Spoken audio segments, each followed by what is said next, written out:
Final Fantasy is one of the JRPG franchises that's definitely stuck with me throughout my entire gaming career, and it has a good reason to. Final Fantasy IV for the Nintendo DS, the remake they made, was the very first JRPG I ever played and, well, finished, and it was one of my all-time favorites at the time. It also led me down the path to learn about all the other wonderful JRPGs on the market, and it actually helped me get introduced to some of my all-time favorite video games ever made, like Xenoblade Chronicles 1 for the Wii, and the game we're talking about currently, Final Fantasy VII.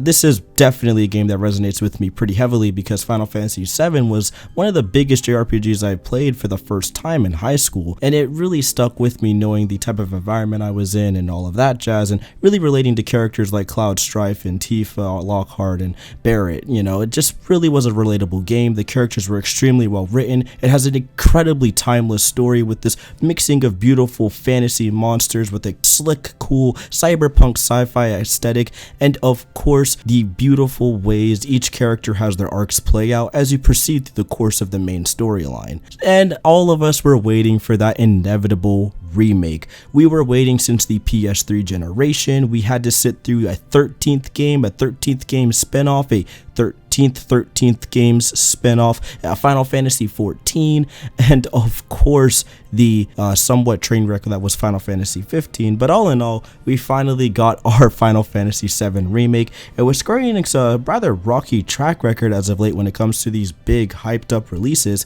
it does often beg the question, does FF7R live to the hype? Like, how can it do something unique and bring something new to the table to make FF7 a story to bring into the modern age without you just going back and playing the PS1 classic? Well, I'm here to say Final Fantasy VII Remake does quite a lot to make sure you want to stay on this train, and they throw a couple of twists and turns we'll get to in the spoilers that make this a ride worth traveling. So join me as we sit back, relax, and discuss all things Final Fantasy VII Remake. Off the bat, I want everyone to know that there will be spoilers ahead at the end of the video. Not only am I letting you know this now at the beginning, but I'm also letting you know it at the end because I want to make sure you guys all understand there are some pretty substantial changes that are going to be happening, and they all happen at like the tail end of the game.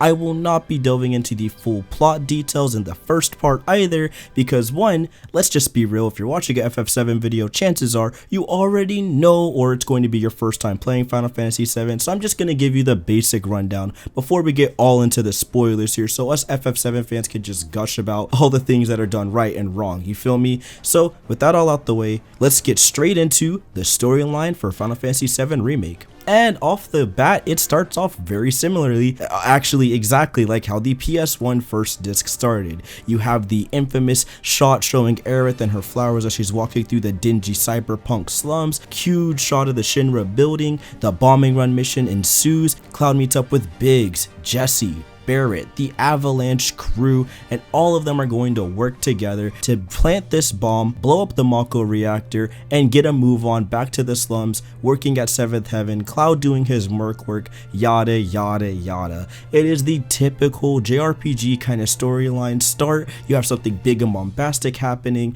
and then you slow it down, do some side quests, have some fun, get to know the characters. You guys all know how it goes. Eventually things definitely pick up as you get thrusted into another reactor bombing mission, roping in your friend Tifa along the way, and things completely hit the fan as everyone kind of gets scattered as Shinra's been catching on to these guys, and well, things get a lot more dicey from there as you meet new party members and the storyline keeps expanding. Overall, it is basically the exact start to Final Fantasy VII on the PS1. If that's what you're here for, you're gonna get something actually invigorating. It is so nice to see all of these cutscenes redone in beautiful 4K FMVs, and also it's really cool to see this game just redone with the Unreal Engine 4. It looks absolutely stunning, and all of the cutscenes and things they do to make the game just look that much better than it usually would, like say on the Luminous engine or something of that nature, is outstanding.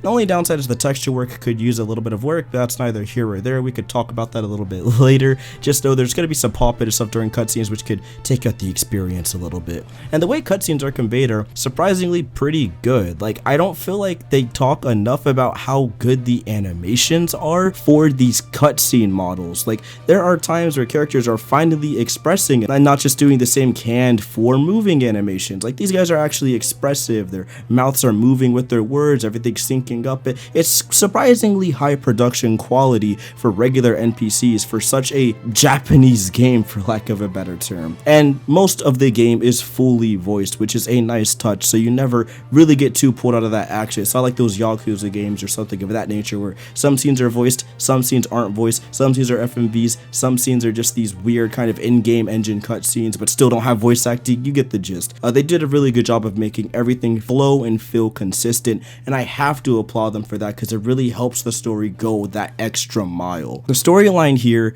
is very, very good. That's all I'm going to say until we get to spoilers. I love how faithful it is to the original. I love how they add these surprising twists and turns with the whisper ghost you'll see throughout the plot line, and it comes off a little annoying at first and honestly a little contrived until you start learning and unraveling their secrets, reading, you know, those diary entries, those log entries, and kind of figuring out what's going on, and it all comes to a head towards that final act, and it's just one of the most mind-blowing plot twists I've played in a game, and one of the most surprising things to keep me hooked in quite some time. It was a very, very good way to introduce something new to the storyline while keeping it fresh and faithful to the original at the same time, and I have to applaud Square Enix and the writers on Final Fantasy VII Remake for that. It is absolutely incredible what they're doing here, and it gets a huge thumbs up for me. Moving on from the storyline, because, you know, we all kind of know the basic setup, right? We have to talk about the game's presentation.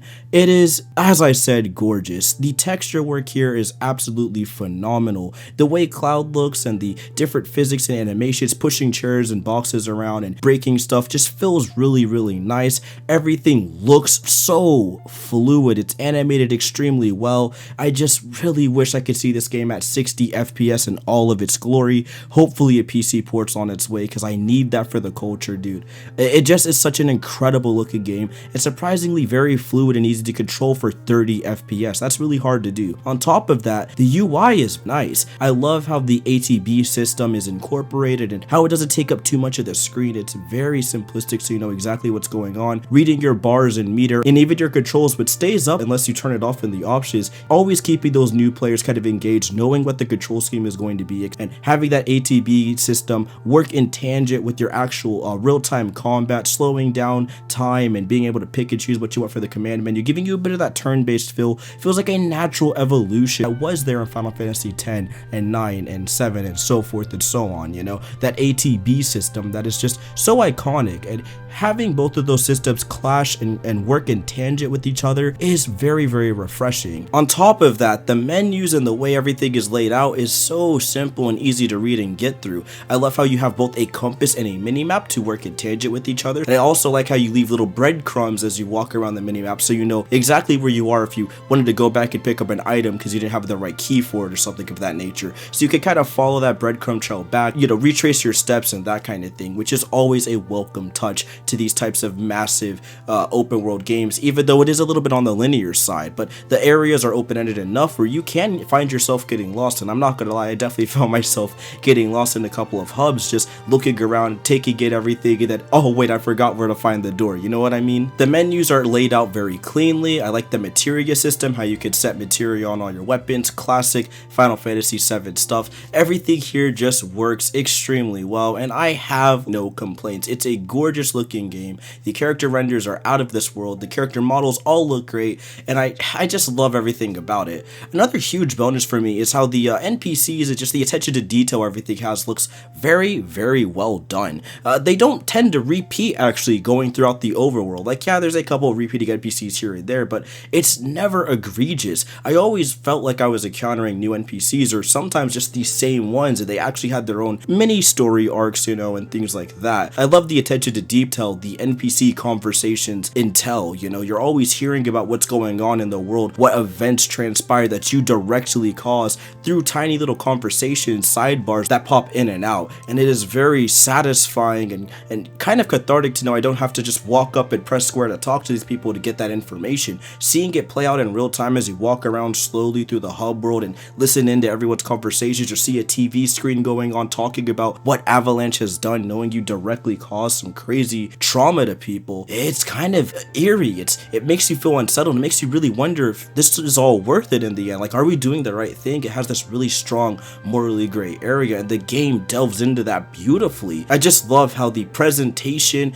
and the storyline work in tangent in a wonderful way here. It is a humongous step up from what we had from Final Fantasy 15, from the janky so-so combat and all that, and the clipping through the floor graphics. You get the gist, the janky animations, all of that jazz. It just feels like it's pushed away for a much more cleaner, refined experience, and it definitely suits the game. Moving on from that aspect, we obviously have to talk about the gameplay. The gameplay in Final Fantasy VII Remake is a mixed bag, to say the least. It's not that it's bad, I actually quite prefer it over the original, but that's more of a personal preference. I've been very turned off from ATB or turn-based combat in general. It's just not my thing anymore. I'm more into the active time, real-time combat systems like the Tales of games and of course Kingdom Hearts, things like that. I like being able to push some buttons and do some cool flashy maneuvers.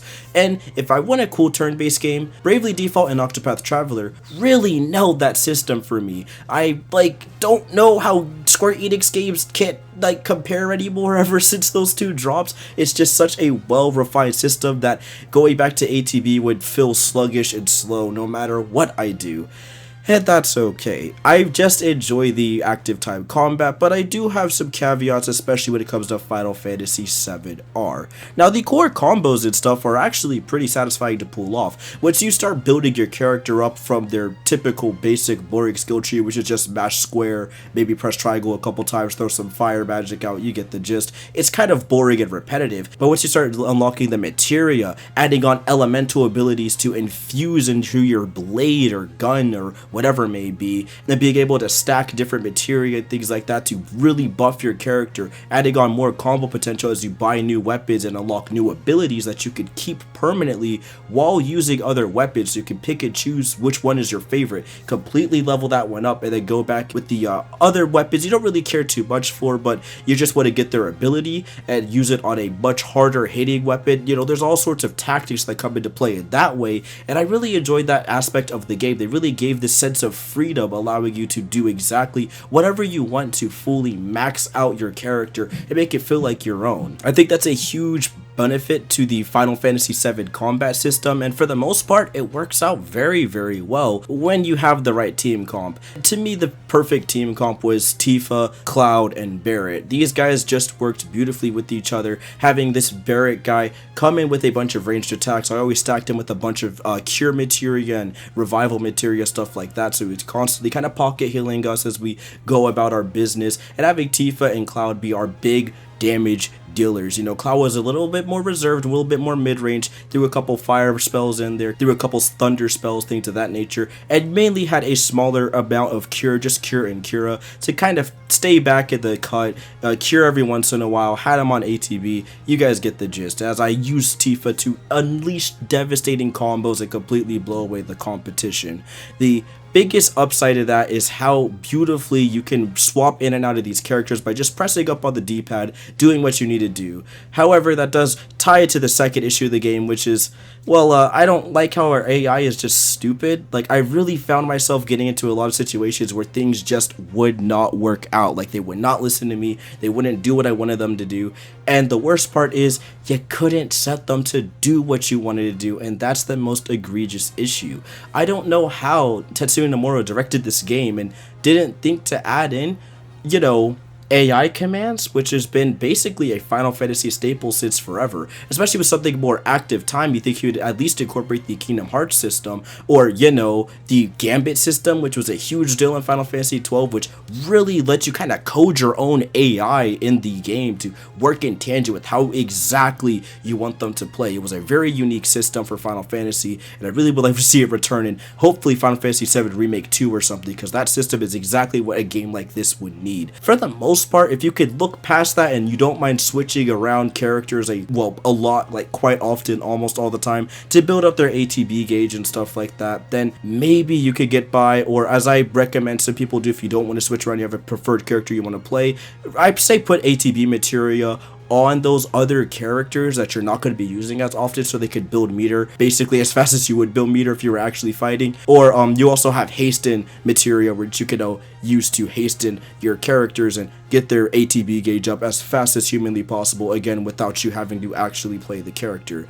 The downside is, again, just having to switch between all the characters. It can get a little bit cumbersome, especially for new players, and I can see how it's a little bit of an annoyance because they just feel like you can do yourself, but it definitely becomes an issue during hard mode runs, which again I'll get to towards the end. Overall though, the combat isn't that big of a deal. It is very, very cathartic and satisfying to be able to chain together a huge combo using your abilities and special moves and things of that nature, and of course comboing in with your magic, syncing up his character's attacks, and just feeling very satisfying as you take down endless hordes of enemies. It's also really cool that you could at least control your allies somewhat by pressing the right or left triggers to issue commands here and there, so there's always a little bit of control you have over them. I just wish they would let you have a little bit more, you know what I'm saying, so you're not thrown into those situations where you just can't do anything and your whole squad gets wiped. It just gets very frustrating at times. Now, another gripe I do have is, unfortunately, the enemy variety can get a little bit, how do I put this,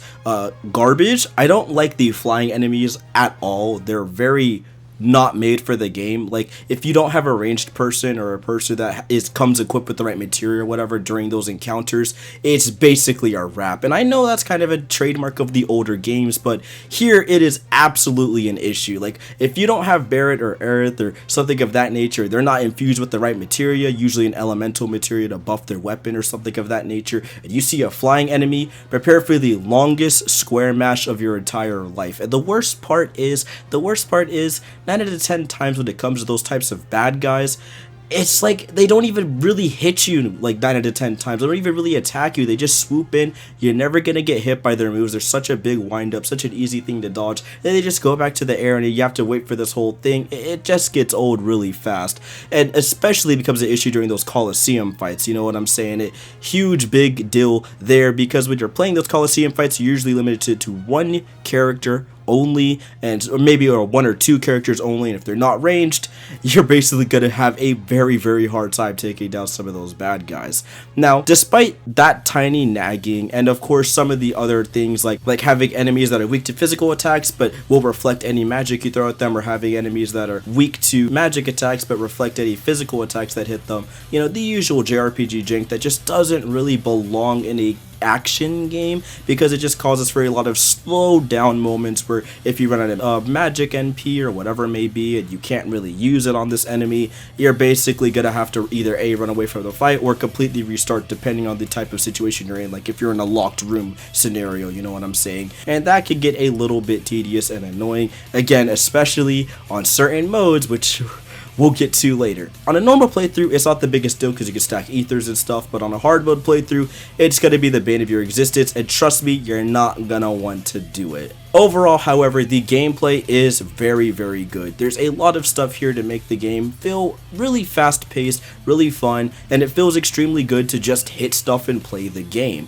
especially if you could equip some things like the parry materia, and, well, you guys get the gist. I really also cannot state enough, as you can tell from me talking, how much I love the materia system. It works so well in this game, and it's everything that I dreamed for, and I love the attention to detail they have, where you'll equip an elemental materia like ice on Cloud's Buster Sword, and then boom, it's actually infused with ice or fire or wind or whatever you may put on it. It looks absolutely sick, and I love the effects and trails that your sword will make as you clash against the enemies, and it just feels really, really good. gameplay overall is, to me, a pretty big step up from the original, but again, just coming from a guy that's just been a bit burnt out by turn-based, it's honestly just a preference thing, and what they've done here is a ton of fun. Hopefully in the next game they at least extend the combo tree just a little bit, and maybe instead of having the Punisher mode or something like that on Cloud, or just a uppercut for Tifa, they won't be afraid to shy away and maybe add a, I don't know, a heavy attack button or something to make combat feel that bit more refined, and maybe add a couple materia to give yourself a full damage build where you have a square square triangle combo kind of tree or something like that, or something to quickly switch it to stances, you know, anything of that nature, just to make combat, make that flow a little bit faster. Again, we'll just have to wait and see for Final Fantasy VII Remake 2, but as of now, it is a very strong start to an active action-based combat, and I love how they still found a way to incorporate the ATB system, and I found myself using it a ton during clutch situations, and also just made the gameplay feel that much more climactic and hype, slowing down time as you unleash a devastating attack to deal big damage on a boss, sometimes killing it. Oh, and of course, we can't go this far without talking about how good the music is. You know, it would be very difficult usually to top the Final Fantasy VII soundtrack, or any Final Fantasy soundtrack for that matter. I always found myself going back to the original OST of Final Fantasy XII when they remastered the Zodiac Age for the Switch. It just didn't hit the same as that PS2 original, and I'm sure you guys feel the same with some of your favorite video game soundtracks remastered. Halo is one game that quickly comes to mind. Halo 2 Anniversary Edition, albeit very good, just doesn't compare to Martin O'Donnell's score. But somehow, the mad lads at Square Enix have demolished all senses of that being a thing, because Final Fantasy VII Remake, I can confidently say, has the hands down best OST I've ever heard in a JRPG this entire console generation. You heard it here first, folks. Yes, a JRPG to beat Nier Automata in terms of an OST. Now that takes a lot coming from your boy, but this game did it. Final Fantasy VII's OST is just breathtaking. From the bombing run mission you hear at the beginning of the game to the later stages like Genova's theme, reincorporating that PS1 tune, that kind of techno sounding sound where you hear the do do do do do, you know what I'm saying, and it still builds into this climactic orchestra with all the, you know, organs and stuff going at it, people chanting in the choir, and of course you got to talk about One Winged Angel, an obvious classic. It just is absolutely insane the amount of tracks that they packed in, and the Airbusters theme, we gotta talk about the Airbuster theme, the boss battle theme in general, bangers. The amount of ways they reincorporate their battle theme as well is just mind-blowing. Let the Battles Begin has been remixed so many times in this game alone that it is absolutely shocking that they pulled that off, and it all works out so well. I just cannot get over or understate how beautiful this soundtrack is, and each theme hits strongly. And of course, we gotta talk about the town themes. They're all really, really nice pieces, allowing you to take a breather, relax, really get invigorated into this town, incorporate yourself a little bit, feel yourself in Cloud's shoes as you browse around. And I really didn't understand the music, I really was, loving the music, but what solidified it on the top for me was when I reached Slum 6, man. When I heard the hollow instrumental that gave me instant Crisis Core flashbacks, the Appleseed tree, I really felt at home, you know what I'm saying? That song, that area of the game, that entire section, honestly, just felt so good. It was such a beautiful piece, and hearing it once again at the end with one of my favorite bands at the moment, Survive Said the Prophet, who did a wonderful bang up job on the Vinland opening, by the way. Shout outs to those guys. Had a very great credits theme, and it's a song I've been playing on repeat ever since I've heard it. Matter of fact, the entire soundtrack has been on repeat ever since I've heard it. It's just incredible. Final Fantasy VII Remake overall is an extremely good game. I love everything about it, as you could clearly tell, but as you all know, I got to talk about the positives and the negatives. Now, we're not quite at spoilers yet, but I do got to talk about some sections that just really put this game not quite at number one for me yet this year. And it all has to boil down to one major issue. It has a lot of walking segments. There's lots of sections of this game where the first time playing through, it is absolutely invigorating. Soaking yourself in this world, getting immersed, and having a good time walking around, especially after things like the bombing run mission where you're going to have to look around at this world and see all the people reacting to what you've just done, the terrors you just unleashed on this poor city. But at the same time, moments like Aerith the Cloud frolicking around in an abandoned slum-like area, as cute as it is, it didn't really hit for me because, one, I'm not a huge fan of Aerith. Don't sue me, please. She's still a really great character, don't get me wrong, but those sections just tend to drag on a little bit. A section that was only 2 to 3 minutes in the original game, maybe a little bit more, depending on your reading capabilities, ends up being an entire quest leading into a bunch of mini side quests. And again, it's great atmosphere building, and don't get me wrong, I loved it on my first playthrough, but going back and revisiting those scenes, going back and replaying that hype boss fight only to get bogged down with immediately after that walking section as I slowly crawl across monkey bars to go save Aerith, you know what I mean, and then slowly make my way through an abandoned slums like area, do some very slow paced quest as I'm kind of leveled up already, so it's just, you know, it feels like busy work. It's before it felt like I was kind of connecting with these characters, now it just feels like busy work and I want to get it over with so I could get to the next part that I replayed the chapter for. It is great that they have a chapter replay menu, so you could go back and do some of the stuff you missed, but at the same time, with a lot of the segments like that, it just makes me wish I could get a boss rush mode of sorts, or something to just have fights I want to pick out where, you know, the Coliseum and stuff could have came through, but in this game, well, some extra modes like that just feel a little bit lacking. The Coliseum has only, I don't know, 20-some fights, and they're pretty easy, all things considered, especially considering you're going to be redoing them during chapter menus, considering you literally will not have certain characters that can access them, and by the time you reach them, you're going to be so over leveled that it's quite a breeze, no matter what difficulty you play on. And yeah, they do restrict items, and it can be a little bit on the tough side at times, but again, once you're as high as a level as you kind of get to, especially if you're going for max level, it's quite the breeze, and it does hinder replayability just a lot more than the original Final Fantasy VII. Overall, despite those small grievances and I guess some tiny things like textures not loading in and I guess some wonky NPC voice acting here and there, it's overall an incredible experience, and I highly recommend, especially if it's your first time playing Final Fantasy VII, to go on and check out this remake, as it is honestly an entirely new story that's going to be told. And if you enjoyed what you played, well, guess what? You have the original to go through too, and it's a pretty short JRPG, all things considered, compared to other Final Fantasy games and other JRPGs in its genre. It's only clocking in around 30 to 35 hours, which is honestly about the length of Final Fantasy VII Remake. I know it can be stretched out a bit longer, but if you know what you're doing and you can make it through kind of fast, and again, reading speed and all that jazz, it is a pretty short JRPG compared to the other games. All this game does is take those characters, fleshes them out incredibly well, and adds a bunch of new story elements and layers to ultimately create one of the finest remakes I've played in quite some time, and I can't express how excited I am to see where this franchise is going to go. So that is going to do it for my Final Fantasy VII Remake spoiler-free review. As you could tell, there was a lot to cover, and again, if you couldn't already tell by the sound of my voice and how excited I am, I implore that you pick this one up. It is an absolute banger, and I highly recommend it. I'm Young Falcon signing out. Hope you all enjoyed the video. If you're not joining me for the spoiler section, if you are, just stay tuned. But if you're not, have a wonderful day. Keep it locked on the channel. Drop a sub if you enjoyed the content, and I'll see you guys on the next video. Have a good one.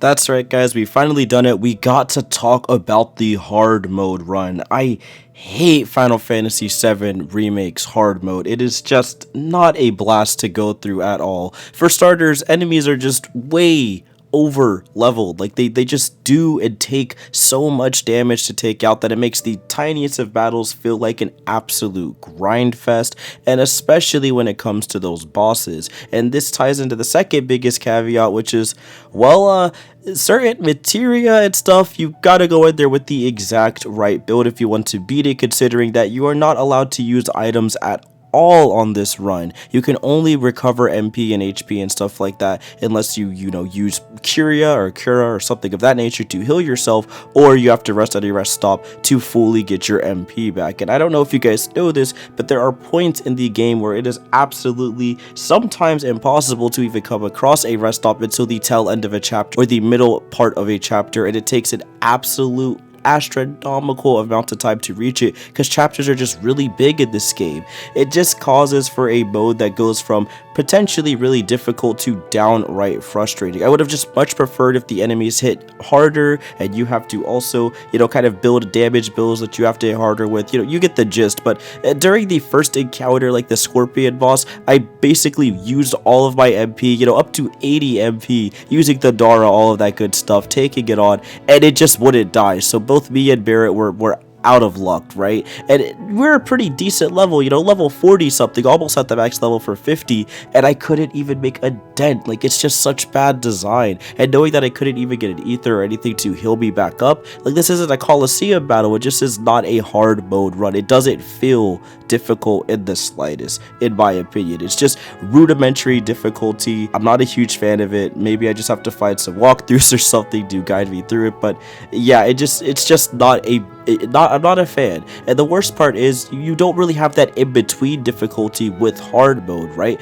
There's no just hard where they make everything a lot tougher to take out but still use items, so you can at least have a little bit more of a challenge with the normal difficulty where you're basically curb stomping all the grunt like enemies just to make the grind a little bit more fun and entertaining. No, here it's just either basically really difficult or not that difficult at all. So it just leads to a lot of frustration. I really wish the mode was made, I don't know, with a little bit more care. End scene. Alright, now that the spoilers are into play, we gotta completely go into the storyline, guys. We gotta talk about Final Fantasy VII R. I'm just gonna highlight the moments to me that just stuck out and that I loved. We won't get to the ending quite yet, but I gotta get over, some of the stuff I definitely enjoy. Okay, so let's get straight to it.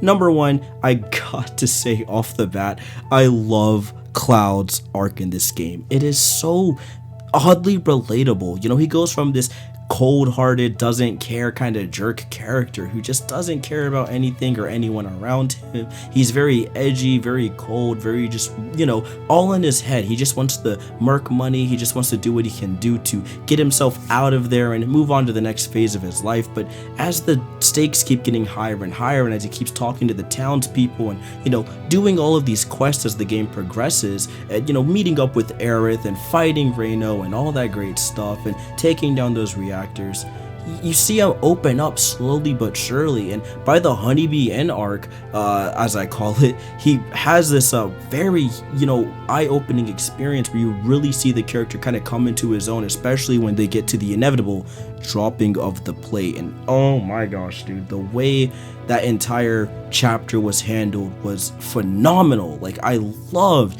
the build up to it, the anticipation to it, the way that you're kind of getting stopped by these whispers to make sure you can't get there in time to save it, all of that jazz, giving you a whole ghost segment that at first, won't lie, felt like filler that definitely was not in the original game. But upon playing it and seeing the whispers and stuff, you start realizing, dang, this is like its arc in a new filler arc in and of itself that actually adds something to the story, because it delays them from getting to the plate to stop it in time. And I thought that was just mind-blowing. The amount of stuff they do to switch up the main storyline was really cool. Also, having Cloud see Sephiroth all the time was a little jarring at first, because Sephiroth was supposed to be this big bad that doesn't come into like the tail end of FF7. Like, yeah, he does his killing of Aerith in Disc 1, obviously, but he only is there to toy with Cloud. He like kills Aerith in Disc 1. He pins up the world serpent that you're gonna scavenge the lands for to find something to kill this thing, right? Sephiroth just does it out of nowhere, just to taunt you, just to show you how powerful he is, right?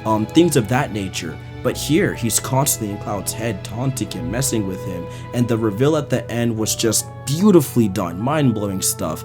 But before we get to that, again, Cloud's arc was so respectfully done here, and I loved his slow transformation, a very slow burn that only hit mainly towards the end of the game, where you see him go from this cold-hearted soldier who has PTSD and has been through so much trauma into this fine, upstanding citizen of society who just wants to do all he can to save his friends. I mean, maybe upstanding isn't the right word for it, but hey, he's just trying to do what he can to save his friends. And not only that, he wants to save the world too. And it's a great character arc for someone like that because it's just very realistic. It's very nice to see someone that actually grows and learns and progresses. And I'm really going to be heartbroken when you start seeing him break back down again as the remake progresses on, or who knows, possibly that might not even happen. He might go full anime pro tag, I fight for my friends, you know, kind of thing, depending on how this remake goes. Again, all the flashbacks and stuff were just so well done, and I love the little inklings and stuff they're dropping throughout the game, so good stuff on that front. We got to talk about the two girls, Tifa, Aerith. You know how it goes. These two characters are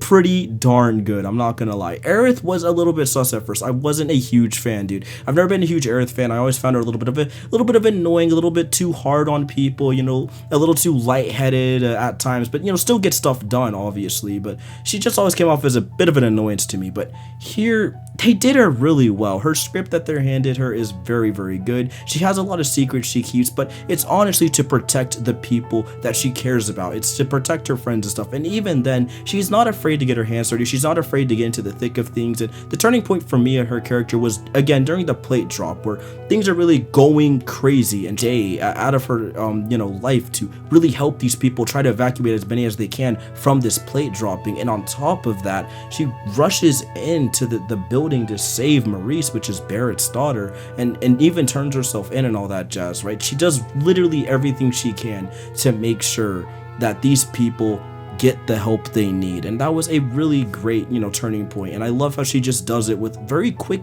speed. You know, she doesn't sit there and lollygag and ask all the questions and, you know, has the flowery, oh, what's going on, can I do? You know, when she's talking to the girl, she doesn't sit there and be like, oh, you know, we're gonna have this whole like 70-minute conversation or nothing, you know, nothing's gonna happen. Hopefully you get the gist. You know how those types of games are, types of movies are. But here she's very, I know you're upset right now, but we gotta get going. Like the plate's gonna drop, we gotta get you to your daddy, we're gonna make sure you get safe. And it's very quick. She even shares a quick little hug and stuff, but she does all she can to, you know, make sure things are done efficiently and effectively. And I loved that part of her character because they keep that with her throughout the entire game. And of course we have Tifa. They did a wonderful job of conveying her anxiety and stuff throughout the entire runtime. It was really cool to see her you know, very split on what Avalanche is doing. Like, is this right? Is this wrong? Like, should we go through with bombing stuff when civilians are acting like this above us? Like, is it fair what they're doing? And and her and Barrett's little back and forth is very, very nice. And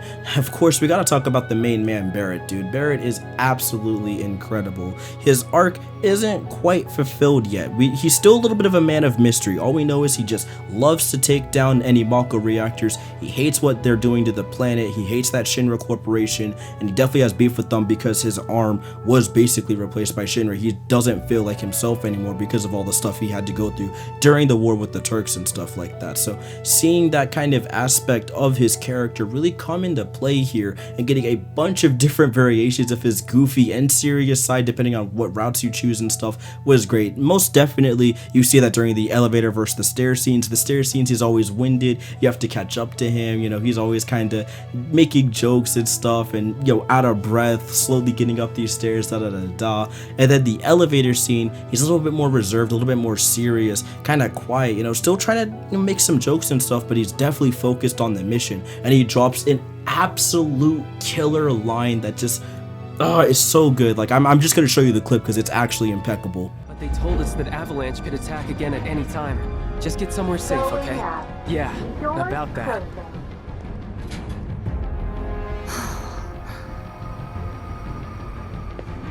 A whole lot of normal people with families and friends work for Shinra. People just trying to support their loved ones as best they can.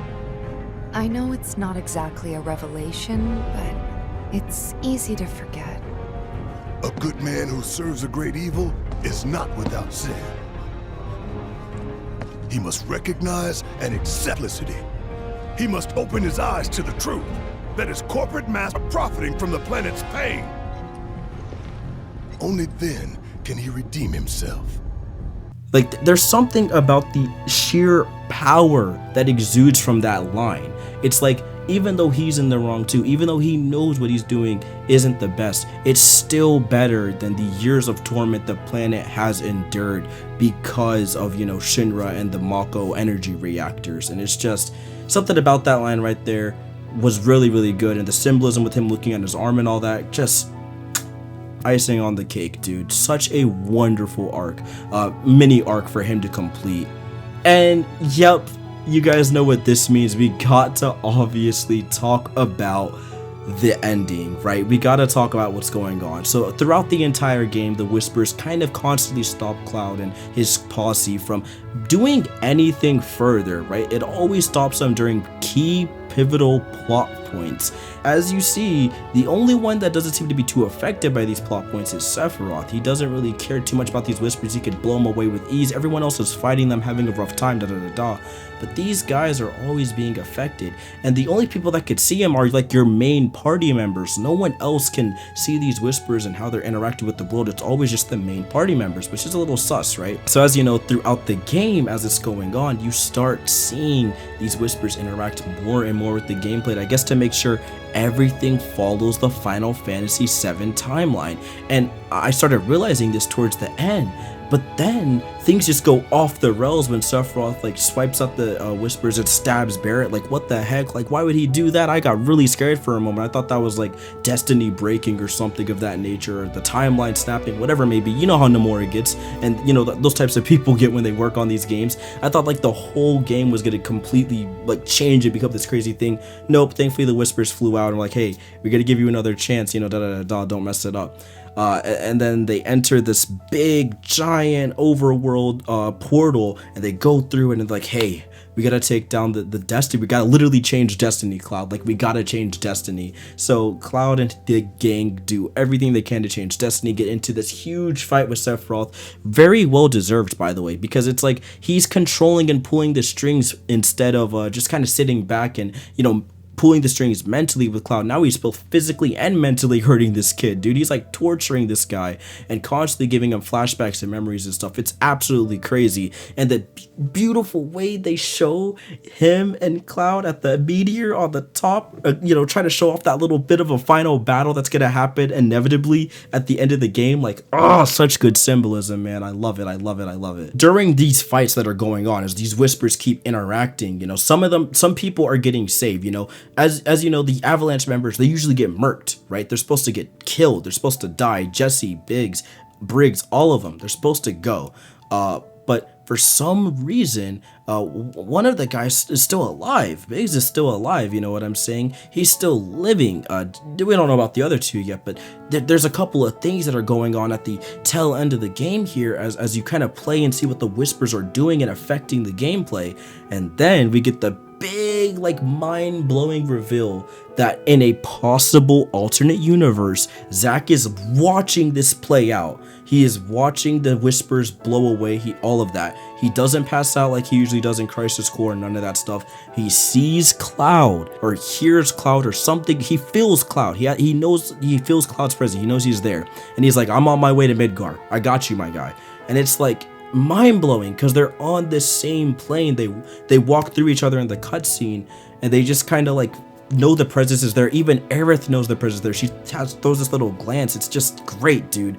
And it just gives me hope that, whoa, is Zack gonna appear in a timeline? Can Zack cross the stream? Is there gonna be a way for Zack to open a portal of Whispers himself and, you know, give Cloud that help? Like, maybe the whole plot twist will be that Zack might come back in the next game, right? But and you know, instead of Aerith dying, it might be Zack again, and Cloud has to go through that loss and stuff again, that repressed memories, all of it, you know, resurfacing. Who knows what it's gonna be? What's gonna happen in Nibelheim this time? All of these questions are going up, and it takes this, you know, 20-plus-year-old story that we all know and love, it kind of flips it on its head into something a lot more unique with it. And having Sephiroth be the catalyst for all of this, kind of knowing that he knows he's going to get murked in FF7, he knows he might come back in Advent Children, you get the gist. All of this, you know, type of plot stuff show how I guess meta Sephiroth is, it does a really good job of subverting your expectations and making you really constantly guess what's going to happen next in this remake. Like, it makes this game go from a remake of Final Fantasy VII that it's like, why would you need to play this over the original, to a full-on reimagining of the storyline that truly feels like it's going to become its own thing by the end of it, regardless if it follows its story all the way through or not. And that's the most exciting part. Like, even if it does just from here on out become a one-to-one with the original Final Fantasy VII plot, it still gave us that shock value, that nugget of information that, hey, at least in this first game things were quite different, and you know, maybe the timeline just reset itself. Like, it literally lets itself kind of do its own thing, and I like what they're doing with that, regardless if they go through some things and if they don't. So that is going to do it for my spoiler section. I don't have any big theories to drop on you other than Zack is probably most definitely coming back. I think he's too hype of a character for Square Enix not to bring back and get merch and stuff out of. Let's be real. That's the sole reason my boy's coming back, right? But in all honesty, I really do think Zack is coming back. We don't know how he's gonna come back. I don't know what he's gonna do when he gets back, but I thoroughly believe Zack Fair is definitely making his way back into Cloud Strife's heart and life, and hopefully joining the Bandit of Misfits. And again, hopefully with that sequel we could get some expansion on features, some more extra stuff to do, maybe some extra party members, you know, maybe instead of 3 we could get 4. I don't know, I'm just saying, just throwing some stuff out there, you know what I'm saying.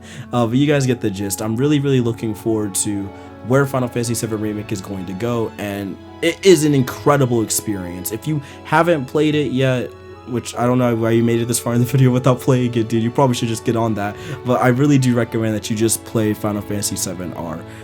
This is your boy signing out. Thank you all so much for watching my content. This was a long time coming. I'm a humongous FF7 stan, and I can't get over enough how much this means to me that I finally got to sit down and talk about this game with you guys at home. So once again, thank you all so much for watching the video. If you guys enjoyed, please leave a like, comment, and subscribe down below. Huge shout outs to everyone that's been subscribing recently. Our numbers are going up very massively, and I'm glad that all you guys are tuning into my content, and I hope I can just keep you guys entertained. As a final update note, I am starting another retrospective series after the Halo one very soon, and if you could take a guess what it is, if you've been on Twitter and stuff, I think you're gonna be very excited, really excited to see where it goes. And well, I hope you guys can join me for the ride. Have a wonderful day. Peace.